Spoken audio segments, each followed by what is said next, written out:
Practical ಆಗಿ ಮಾಡಲಿಕ್ಕೆ ಆಗ್ತದೆ? ರಾಜ್ಯ ಸರ್ಕಾರದ ಅಭಿಪ್ರಾಯ ಏನು ಅದ್ರ ಬಗ್ಗೆ? ವೈಯಕ್ತಿಕವಾಗಿ ನಿಮ್ಮ ಅಭಿಪ್ರಾಯ ಏನಿದೆ? ನೋಡಿ, ಪ್ರಧಾನಮಂತ್ರಿಗಳು ಈ ದೇಶದ ಅರ್ಥವ್ಯವಸ್ಥೆ ಮುಖ್ಯಸ್ಥರು. ಈ ದೇಶದ ಅರ್ಥವ್ಯವಸ್ಥೆ ಹದಗೆಡುತ್ತೆ ಅಂತ ಹೇಳಿ ನಮ್ಮ LOP ನಾಯಕರಾದಂಥ ರಾಹುಲ್ ಗಾಂಧಿಯವರು 5-6 ತಿಂಗಳ ಹಿಂದೆ ಎಚ್ಚರಿಕೆಯನ್ನು ಕೊಟ್ಟಿದ್ದರು.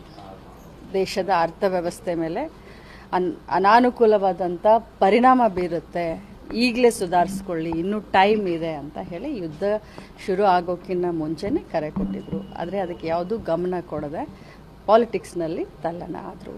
ಈಗ ನಮ್ಮ ದೇಶದ ಪ್ರಧಾನಮಂತ್ರಿಗಳು ಕರೆ ಕೊಟ್ಟಿದ್ದಾರೆ. ಎಸ್, ಅಫ್ಕೋರ್ಸ್ ಎಲ್ಲನೂ ಕೂಡ ನಮ್ಮ ಇತಿಮಿತಿಯಲ್ಲೇ ನಾವು ದೇಶಕ್ಕೋಸ್ಕರ ಇತಿಮಿತಿಯಲ್ಲೇ ಬಳಸೋಣ. ಬಟ್ ಇದಕ್ಕೆ ಕಾರಣೀಭೂತರು ಯಾರು? ಯಾಕೆ ಈ ಪರಿಸ್ಥಿತಿ ನಮ್ಮ ದೇಶಕ್ಕೆ ಬಂತು ಅನ್ನೋದು ಮೊದಲು ಚರ್ಚೆ ಆಗಬೇಕು. ಅವ್ರು ಕರೆ ಕೊಟ್ಟಿದ್ದಾರೆ. ಅವರು ಗಂಟೆ ಬಾರಿಸು ಅಂತಂದರೆ ನಮ್ಮ ದೇಶದಲ್ಲಿ ನಾವು ಗಂಟೆ ಬಾರಿಸ್ಬೇಕು. ಅವರು ಚಪ್ಪಾಳೆ ತಟ್ಟು ಅಂತಂದರೆ ನಾವು ಚಪ್ಪಾಳೆನ ತಟ್ಟಬೇಕು. ಅವರು ಪೆಟ್ರೋಲ್ ಡೀಸೆಲ್ ಜಾಸ್ತಿ ಬಳಸಬೇಡಿ ಅಂತ ಹೇಳ್ತಾ ಇದ್ದಾರೆ, ಅದನ್ನೂ ಕೇಳೋಣ. ಬಂಗಾರ ಖರೀದಿ ಮಾಡಬೇಡ ಅಂತ ಹೇಳ್ತಾ ಇದ್ದಾರೆ, ಅದನ್ನು ಕೇಳೋಣ. ಬಟ್ ನಮಗೆ ಬರೀ ಹೇಳೋದಾಯಿತು, ನೀವು ಅದನ್ನು ಮಾಡಿ, ನೀವು ಇದನ್ನು ಮಾಡಬೇಡಿ ಅಂತ ಹೇಳೋದಾಯಿತು. ಬಟ್ ಇವ್ರು ಏನು ಮಾಡ್ತಾ ಇದ್ದಾರೆ?